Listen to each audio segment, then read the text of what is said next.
بسم اللہ الرحمن الرحیم۔ السلام علیکم۔ سچ کی تلاش کے ساتھ حاضر ہوں۔ دو بہادر ججوں نے پورے نظام کو ہلا کے رکھ دیا ہے۔ ایک ایسا خط سامنے آ گیا ہے، ایک ایسا آرڈر سامنے آ گیا ہے جس نے نظام کی چولیں ہلا دی ہیں۔ اسلام آباد ہائی کورٹ کے ججز نے کیا بہادری دکھائی تھی جو اس جج نے دکھائی ہے۔ انہوں نے تو بہادری کیا دکھانی تھی، جب جواب دینے کا وقت آیا تو خاموش ہو گئے تھے اور خط بعد میں لکھا تھا، کیونکہ وہ بھی بڑا بہادری کا کام ہے، لیکن جج محمد عباس نے اپنے نام کی بھی لاج رکھی ہے۔ بہادری کی وہ مثال قائم کی ہے جو پاکستان میں تمام ججوں کے لیے مشعل راہ ہونی چاہیے۔ ایسے ججوں کو ہائی کورٹ لے کے جانا چاہیے۔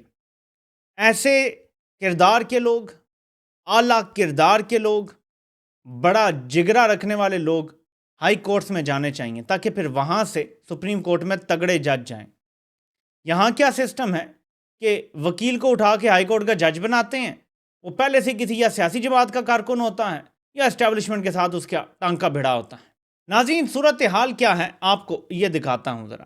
لاہور ہائی کورٹ کو لکھا اور اس پر یہ رپورٹ پڑھتے ہیں ذرا۔ A special report dated 7th of the 6th 2024 has been received by the Registrar of Lahore High Court, Lahore, from Mr. Muhammad Abbas, District and Session Judge, Special Judge Anti-Terrorism Court, Sargodha.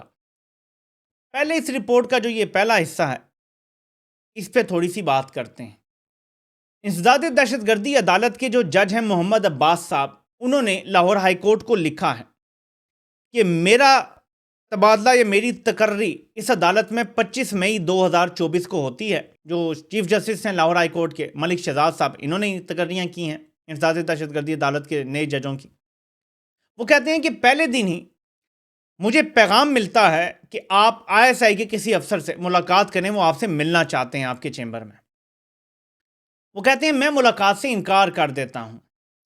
اس کے بعد کیونکہ یہ پہلے anti corruption کے جج تھے بہاولپور میں، تو کہتے ہیں کہ وہاں پہ میری فیملی سٹل موجود ہے، وہاں پہ رات کے ٹائم گیس کا میٹر تباہ کر دیا جاتا ہے، خراب کر دیا جاتا ہے، توڑ دیا جاتا ہے۔ اب یہ بڑا خطرناک ہے، یہ پوری فیملی کو جان سے مارنے کی کوشش بھی ہو سکتی ہے۔ اگر گیس کا میٹر پورا آپ کر دیں، گیس لیک ہوتی رہے، ہلکی سی آگ اور پورا گھر جل کے راکھ ہو سکتا ہے۔ بڑا خطرناک تھا یہ۔ پھر انہوں نے کہا کہ اس کے بعد اسی میرے پرانے ایڈریس پہ پچھلے مہینے کا ایک ایسا بل آ گیا جو ناقابل یقین حد تک اماؤنٹ تھا، اس میں بعد میں پتہ چلا کہ وہ فیک بل ہے۔ تو وہ کہتے ہیں کہ یہ اسیوم کرنا کہ یہ بھی اسی ایجنسی نے وابڈا کے ساتھ ملی بھگت کر کے یہ جعلی بل نہیں بنایا، یہ غلط نہیں ہوگا۔ پھر انہوں نے کہا کہ میرے رشتہ داروں سے میرے بارے میں سوالات پوچھے جا رہے ہیں ادھر ہی جہاں سے وہ ہیں۔ پھر انہوں نے بتایا کہ ایک FIR بھی درج ہوئی ہے، ایک انسیڈنٹ بھی رپورٹ ہوا ہے۔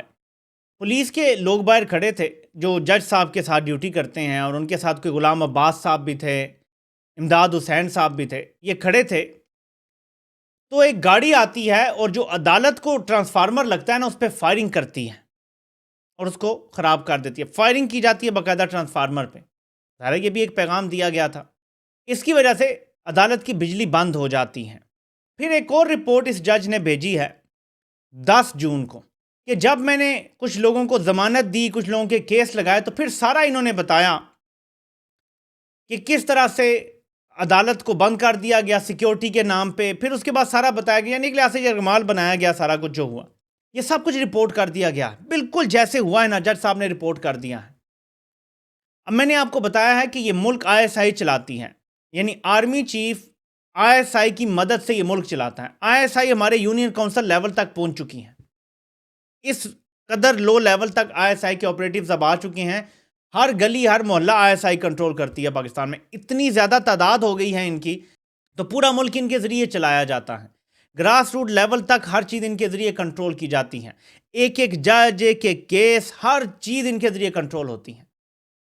لیکن یہ جج کھڑا ہو گیا، اور پھر اس کے ساتھ chief justice Lahore high court نے بھی سٹینڈ لے لیا، اور سٹینڈ کیا زبردست لیا ہے وہ ہم یہ ذرا دیکھتے ہیں۔ پہلے تو سیکرٹری انٹیریئر، سیکرٹری دفاع، secretary interior Punjab, inspector general Punjab یعنی IG Punjab, regional police officer جسے RPO کہتے ہیں سرگودا، پھر DPO Sargodha, sector commander ISI Sargodha, اور باقی سارے جو کنسرن لوگ ہیں سب کو نوٹس کر دیا گیا ہے. کارروائی توہین عدالت کی ہے، لیکن ابھی کسی کو توہین عدالت کا نوٹس نہیں آیا، لیکن اس کیس میں نوٹس کر دیا گیا ہے تاکہ عدالت کو وہ بتائیں، عدالت کی مدد کریں کہ یہ کیا ہو رہا ہے، کیوں ہو رہا ہے، کیسے ہو رہا ہے، کس نے کیا ہے. یہ ایک بہت ہی زبردست آغاز ہے جو کیا گیا ہے. اور اس کے ساتھ ہی جیسے آپ کو میں نے ارلیئر بتایا تھا کہ لاہور ہائی کورٹ کے چیف جسٹس نے ٹریبونلز بھی قائم کر دیے ہیں جو الیکشن میں دھاندلی کے واقعات کی اب جانچ پڑتال کریں گے، جو بھی کیسز ہوں گے. یہ 8 ججز کے نام جو گئے ہیں، یہ بھی اس نظام کے تابوت میں ایک اور کیل ہے. اب اس نظام نے دوبارہ پش بیک کرنا ہوگا. اب پھر سے یہ لڑائی جھگڑا کرنے کی کوشش کریں گے، پھر سے لڑیں گے، پھر سے مارا ماری کرنے کی کوشش کریں گے. لیکن عدلیہ کی طرف سے یہ پش بیک پہلی بار آیا ہے. 76 سالوں سے پاکستان کی فوج اپنے جرنیلوں کے ذریعے اس ملک پہ حکومت کر رہی ہیں، لیکن کبھی بھی اس طرح کی مزاحمت کا سامنا نہیں ہوا. اب دیکھیں بھٹو کو لٹکا دیں، وہ جیسا بھی بندہ تھا. امیجن کریں کہ پاکستان کے وزیر اعظم کو آپ اتاریں اور سال ڈیڑھ کے اندر اسے لٹکا دیں. کوئی تصور کر سکتا تھا ایسے ہوگا؟ پھانسی دے دی گئی. کوئی جج آگے سے کوئی ریزسٹنس نہیں دکھا سکا. جنہوں نے دکھائی تھی انہیں بینچ سے نکال دیا گیا. حالانکہ جو مرضی جج آ رہا تھا، ایسی سزا نہیں دینی چاہیے. چلے عمر قید دے دیتے، بعد میں معاملات پھر چینج جاتے ہیں، ڈیل ہو جاتی ہے، کچھ سامنے آ جاتا لوگوں کے. اب جو ریزسٹنس آ رہی ہے، ان کو عادت نہیں ہے اس ریزسٹنس کی، اس لیے یہ نہیں لڑ پائیں گے. میرے پاکستانیوں ایک بات سمجھ لیں آپ کے فیور میں کیا جاتی ہے. ایک ہوتا ہے وہ بندہ جس نے بڑی مشق کی ہوتی ہے، بڑی محنت سے یا اپنے آپ کو تیار کیا ہوتا ہے کسی جنگ کے لیے، کسی لڑائی کے لیے، یا کوئی باڈی بلڈر ہوتا ہے وہ اپنی باڈی تیار کرتا ہے کمپٹیشن کے لیے. اور ایک بندہ ہے جس نے کبھی زندگی میں کوئی مقابلہ ہی نہیں کیا، کسی کے ساتھ اس کا کوئی کمپٹیشن نہیں ہوا، نہ باکسنگ میچ ہوا ہے، نہ ریسلنگ میچ ہوا ہے. وہ ہمیشہ سے ادموئے لوگوں کے اوپر حکومت کرتا رہا ہے. اس ٹائم کمپنی سرکار کی حالت یہی ہے، وہ ادموئے لوگوں کے اوپر ہمیشہ حکومت کرتے رہے ہیں، کبھی ریزسٹنس ہوئی نہیں. انہیں عادت ہی نہیں ہے ریزسٹنس فیس کرنے کی. اب انہیں سمجھ نہیں آ رہا کہ ہم آگے کریں کیا. وہ مارا ماری پہ لگے ہوئے ہیں، انہیں سمجھ نہیں آ رہا کہ اس کے علاوہ کچھ ہو سکتا ہے، کیا کچھ کیا جا سکتا ہے اس کے علاوہ. دے فیل ٹو انڈرسٹینڈ. اور کیونکہ کوئی پلان بھی ہے نہیں سوائے اس کے کہ ہم نے حکومت کرنی ہے اس ملک کے اوپر. کئی دفعہ ایسے ہوتا ہے نا کہ ہم نہیں کریں گے حکومت، تھوڑی دیر کے لیے پیچھے ہٹ جائیں گے. وہ ہے ہی نہیں، حکومت ہم نہیں کرنی ہے، لیکن اب سمجھ نہیں آ رہا کہ اس مزاحمت سے کیسے ڈیل کریں. یقین مانیں کہ سسیلین مافیا بھی ایسا نہیں ہوگا جیسا پاکستان میں ادارے کر رہے ہیں کہ جج ان کی مرضی کا فیصلہ نہیں دے رہا تو اس کی عدالت پہ قبضہ کر لیتے ہیں، جا کے یرغمال بنا لیتے ہیں. 6-7 گھنٹے جج کو فیصلہ نہیں دینے دیتے. جو ملزمان ہوتے ہیں جن کی بیل لگی ہوتی ہے ان کو عدالت میں گھسنے نہیں دیتے. لیڈر آف دی اپوزیشن جو ہے وہ انسداد دہشت گردی عدالت کے بعد 6 گھنٹے کھڑا رہتا ہے، اسے اندر نہیں جانے دیتے. کیا آپ کو پتا ہے کہ میاں والی کا کیس ہی سب سے خطرناک، ایک لاہور کا جو کور کمانڈر کا کیس ہے اور ایک میاں والی والا، یہ 2 کیسز کا کہا گیا تھا سب سے خطرناک ہے. میاں والی والے کیس میں تو ضمانتیں ہو گئیں، جج نے سرگودا والے نے ضمانتیں دے دیں، اور وہاں والے جج سے ہی زیادہ مسئلہ ہے کیونکہ اسی نے سارے کیس دیکھنے ہیں، میاں والی کا سارا معاملہ اسی نے دیکھنا تھا. یہ انہیں قبول نہیں تھا تو اس کو پہلے اپروچ کیا گیا، وہ نہیں مانا. اس کو منانے کی کوشش ظاہر کی گئی ہوگی، بار بار پیغامات، نہیں مانا تو فیملی کو ڈرانا شروع کر دی، جو ان کا طریقہ کار ہے.